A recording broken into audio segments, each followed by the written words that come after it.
সালমান শাহ আমার ছবিতেই সর্বশেষ কাজ করেছিলেন। 5 তারিখ রাত 12টা পর্যন্ত, 6 তারিখে তিনি আমাদের ছেড়ে চলে গেছেন। 5 তারিখে তাকে একটু অস্থির মনে হয়েছিল, এরকম একটা ঘটনা 6 তারিখে ঘটবে এটা আমার বোধগম্য নয়, আমার জানা ছিল না। রাত্রে গাড়িতে উঠে বিভিন্ন জায়গায় নিয়ে যেত বেড়াইতে, রাত্রিবেলা চলেন একটু ঘুরে আসি। 1997 সালে বাংলা চলচ্চিত্রে একটি অন্যতম সিনেমা মুক্তি পায়, যেটির নাম হচ্ছে প্রেম পিয়াসী। সেই সিনেমায় অভিনয় করেছিলেন বাংলা চলচ্চিত্রের অন্যতম জনপ্রিয় জুটি সালমান শাহ এবং শাবনূর, এবং সেই সিনেমাটি কিন্তু নির্মাণ করেছিলেন পরিচালক রেজা হাশমত। আমাদের সাথে আজকে সেই মহান পরিচালক রয়েছেন এবং আমরা ওনার থেকে শুনবো এই সিনেমার নেপথ্যের গল্প এবং আমাদের প্রিয় নায়ক সালমান শাহ সম্পর্কে কিছু কথা। প্রথমেই সালাম জানাচ্ছি এবং অসংখ্য ধন্যবাদ এই ব্যস্ততার মাঝে আমাদেরকে সময় দেওয়ার জন্য। ধন্যবাদ। আসসালামু আলাইকুম। আমি রেজা হাশমত বিগত দিন যাবৎ চলচ্চিত্রে কাজ নিয়ে কাজ করি না। এখন আমার প্রাণপ্রিয় এবং স্নেহের সালমান শাহ আমার ছবিতেই সর্বশেষ কাজ করেছিলেন। 5 তারিখ রাত 12টা পর্যন্ত, 6 তারিখে তিনি আমাদের ছেড়ে চলে গেছেন। আমি প্রথমেই তার বিদেহী আত্মার মাগফিরাত কামনা করছি। মহান আল্লাহর কাছে দোয়া করি আল্লাহ যেন তাকে ভালো রাখেন। বলছিলেন যে একদম সর্বশেষ আপনার সিনেমা শুটিং করেছিল 5 সেপ্টেম্বর রাত 12টা পর্যন্ত। কেমন দেখেছিলেন আসলে সেদিন ওনাকে? সেটা কেমন দেখব বলতে সবসময় প্রাণবন্ত ছিল। আমি তো কাজ করেছি, কাজের মধ্যেই ছিলাম, কাজের মধ্যে কি ঠাট্টা আন্দোলন আনন্দ করতে নিয়ে কাজ করতাম। 5 তারিখে তাকে একটু অস্থির মনে হয়েছিল, কিন্তু এরকম একটা ঘটনা 6 তারিখে ঘটবে এটা আমার বোধগম্য নয়, আমার জানা ছিল না। 6 তারিখে যখন আমি তার মৃত্যু সংবাদ পাই, আমি নিজেই সেন্সলেস ছিলাম 4 ঘন্টা। তারপর আমাকে ডাক্তার ঘুমের ইঞ্জেকশন দিয়ে আমাকে বাসায় পাঠিয়ে দেয়। আমি যখন সেন্স ফিরে পাই তখন সালমান শাহ সিলেট শায়িত হয়ে গেছেন কবরে। তারপরে তো আমার বিগত 2টি মাস বলা চলে আমি স্বাভাবিক ছিলাম না। তারপর চিন্তা করলাম দর্শকদের অনুরোধে যে ছবিটি শেষ করতে হবে। বহু কাঠকয়লা পুড়িয়ে আমি ছবিটি শেষ করেছিলাম। ছবিটি 35% কাজ হয়েছিল। এই অসমাপ্ত ছবি আমি পূর্ণতা কতটুকু দিতে পেরেছি আমি জানি না। আমার দর্শকরা, আপনারা আমার ছবিটি দেখেছেন এবং আমাকে বাহবা দিয়েছেন, কংগ্রেচুলেট করেছেন। আমি এতেই ধন্য যে আমার ছবিটি আপনাদেরকে আমি দেখাতে পেরেছি। আমার জীবনের সর্বশেষ দিয়ে আমি চেষ্টা করেছি আপনাদের বিনোদন দেওয়ার জন্য।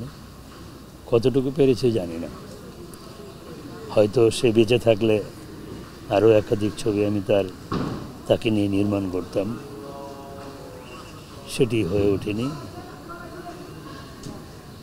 তিনি চলে গেছেন। এখনও মানুষের হৃদয়ে সেই সালমান শাহ আগের মতোই স্থান করে রেখেছেন। সবাই তাকে ভালোবাসে, শ্রদ্ধা করে। আজ তার মৃত্যুবার্ষিকী, এই শোকের মাস। আমি তার বিদেহী আত্মার মাগফিরাত কামনা করি, আপনারা তার জন্য দোয়া করবেন। সালমান শাহের সাথে যখন কাজ করেছেন ব্যক্তি হিসেবে এবং অভিনেতা হিসেবে কেমন দেখেছেন? আসলে কেমন ছিল উনি? ব্যক্তি হিসেবে অতুলনীয়, কারণ একটা শিশু শিল্পী, শিশু বাচ্চার মতো তার আচার আচরণ ছিল। সবাইকে ভালোবাসতো, সবাইকে বুকে জড়িয়ে নিত।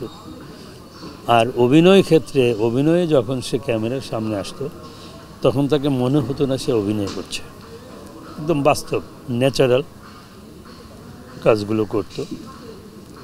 যার জন্য মানুষের মন জয় করতে পেরেছিল সে। আর ব্যবহার দিয়ে টোটাল ইন্ডাস্ট্রিটাকে সে তার বুকে আগলিয়ে রাখত। প্রোডাকশন বয় থেকে শুরু করে সমস্ত শিল্পী, কলা কুশলী এদের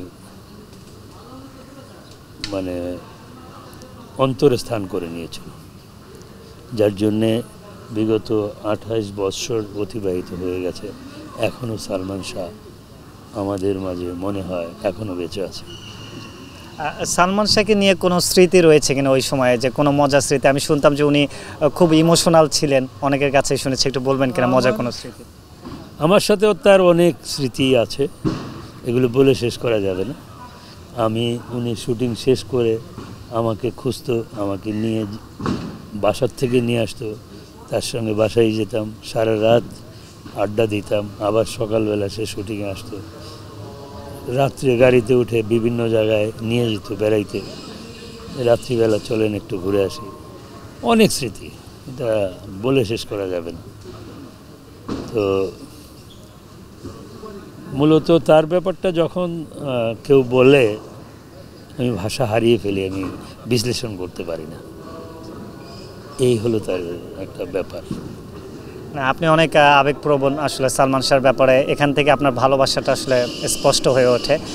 একদম সর্বশেষ জানতে চাচ্ছি যে আসলে এই যে এত বছর পরও, যেটা বলছে 28 বছর পরও সালমান শাহকে মনে রেখেছে মানুষ, এবং এই যে তাকে নিয়ে আপনারা সিনেমা বানিয়েছেন, আপনাদের প্রতি কিন্তু সালমান শাহ ভক্তদের অন্যরকম একটা ভালোবাসা রয়েছে।